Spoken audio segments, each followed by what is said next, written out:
DoctorAche reviews The Escape Room. Short review. Much better than I anticipated. I was expecting it to be nothing but genre tropes and ripoffs, but it actually tried, and it was all the better for it.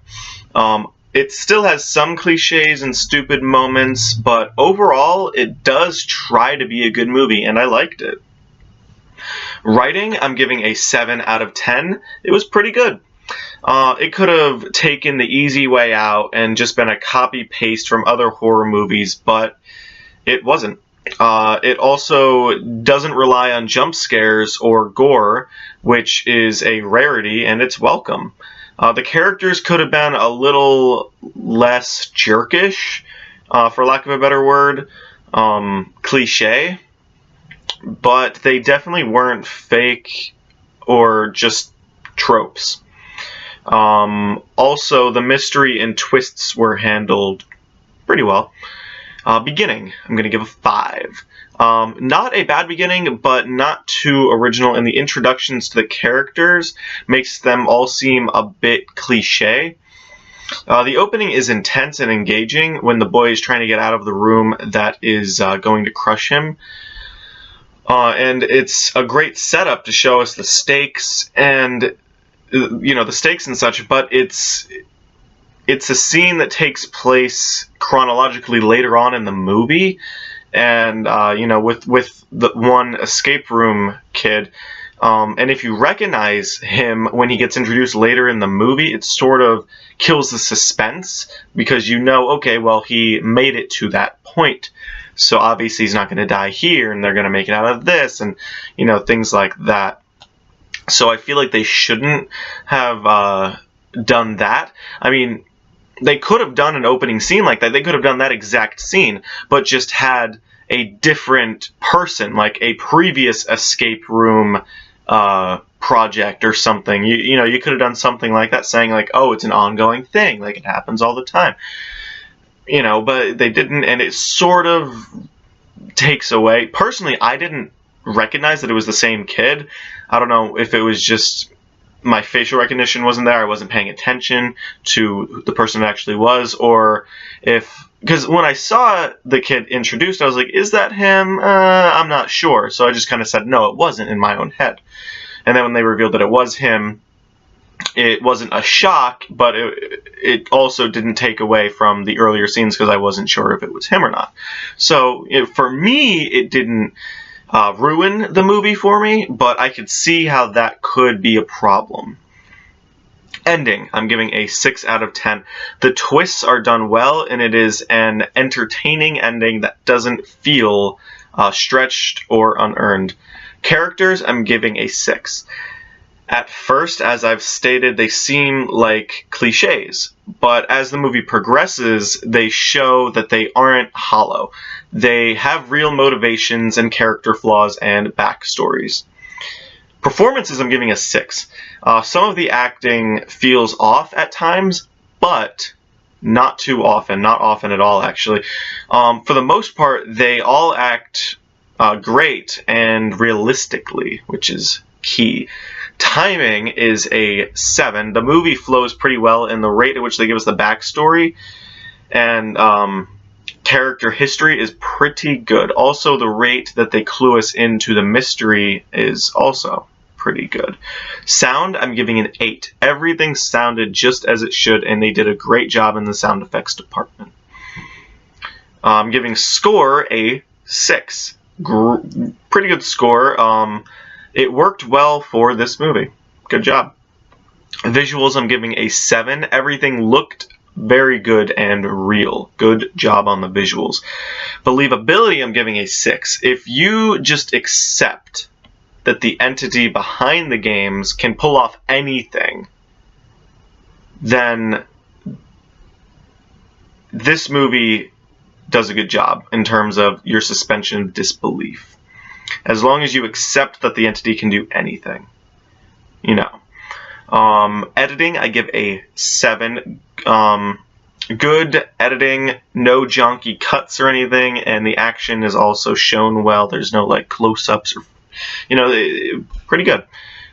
Twist, gets a 7. Great job with the twist. The fact that Zoe lived in the poison room is obvious, but the other twists that are done pretty well. They pull them off. This movie did not make me cry. Production value, I'm going to give a 7. This movie didn't feel cheap. They definitely spent their money well. I don't think this had a high budget, and so they did a good job with the money that they did have.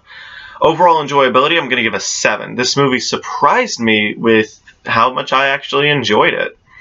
Rewatchability / recommendability gets a 7 as well. I would watch it again, and I'd recommend if you want something that isn't a jump scare gore fest from your horror, this is it. Pros and cons time. Alright, pros. The opening is engaging, but like I said, it does kill the suspense if you do recognize the boy when he gets introduced a couple of minutes later in the movie. The score is pretty good. They get all their boxes Willy Wonka style, which is pretty cool. Like, they don't really know who gave it to them. I like that they all make it out of the first room alive. Oftentimes in movies like this, or just horror movies in general, not everybody makes it through the first task. And I liked that all of them made it through the fire room. Like, nobody died, and so the people in the movie think, oh, well, you know, they did that on, like the one kid, oh, they did that on purpose. They made it seem like that we just made it out. They wouldn't have actually killed us. So it leaves that in there to where some of them are like, no, that was real, and some of them are like, no, I think it's still a game. So, you know, I liked that about this movie. I also like that the first room is hot, and so they all strip off their clothes. And then the second room is really cold, but because they stripped off their clothes and left it in the first room, they're freezing, and they don't have any layers to put on except for that one jacket that they have to put around. And I just like that they did that. That was smart. Also, I like that each room, or most of the rooms, are targeted toward one or multiple specific backstories for these characters. For, you know, their, like, what they did to deserve this, I guess you could say. Also, I like the way that they told us the backstory. It was kind of, you know, it was organic and it flowed well. It was good pacing when it came to telling us the backstories of these people. I like that the one dude slowed his heart rate using ninja focus. I like that he did that so that they could get out of that toxic room. I also like the fingerprint wall room. That's the room, the optical illusion room. But I could have gone without the strobe lights, to be honest. I feel like that could give someone epileptic seizure, so that's usually not what you want.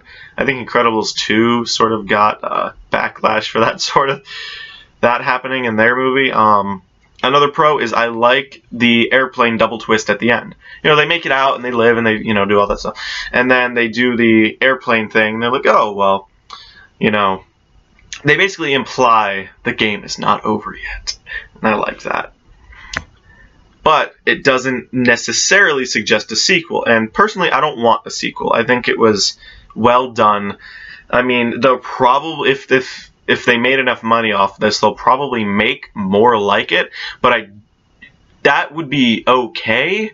But I don't want a direct sequel. I don't want to see Zoe and them, you know, going after the group of people responsible. I don't want to see that. Now for the cons. The characters are all introduced or come across as cliches. And there's a few exposition dumps, over-the-top a-hole characters at times, especially the stockbroker dude. He seems just like an a-hole and a jerk this whole movie. Another thing is, shouldn't the game makers see that that one kid has a phone? Like, he brought a phone into that room. Another thing is, when they ask Ben for his lighter, why does he ask, what do I get in return? And then he frickin' throws the lighter on the ice. Like, really? That's just another one of those you're being a jerk for no reason type things. Like, that's not how you would actually act in it. I just don't really like that. And then when the one kid falls through the ice, they all turn on him. Like, you're the one who threw him the lighter. You're the one who was closest to him. Like, he had something to do with it. Like, come on, guys. You can do better than that. Also, when they finally get out of the frozen room, they get into the upside-down pool table room. They would still be freezing for a while after they got out of that room. Like, they walk into that room and like 30 seconds later, you know, they walk in there, 30 seconds later, they're fine, they're chilling. Like, realistically, especially if it got down to like -20, like I'm pretty sure that they showed us it did, it would take them freaking hours to get comfortable again, to get back to homeostasis. Some of them might like have lost fingertips or something if they were in that room long enough. They don't really tell us how long they were in the room, but it's obvious that they were cold.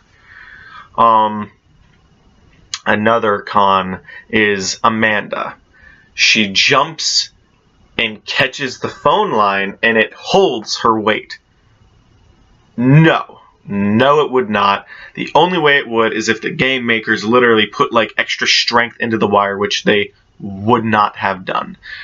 And then she dies anyway. Why not just like have it snap when she grabbed it, or have her miss and oh no, Amanda died. Like, I feel like that would have been a lot better.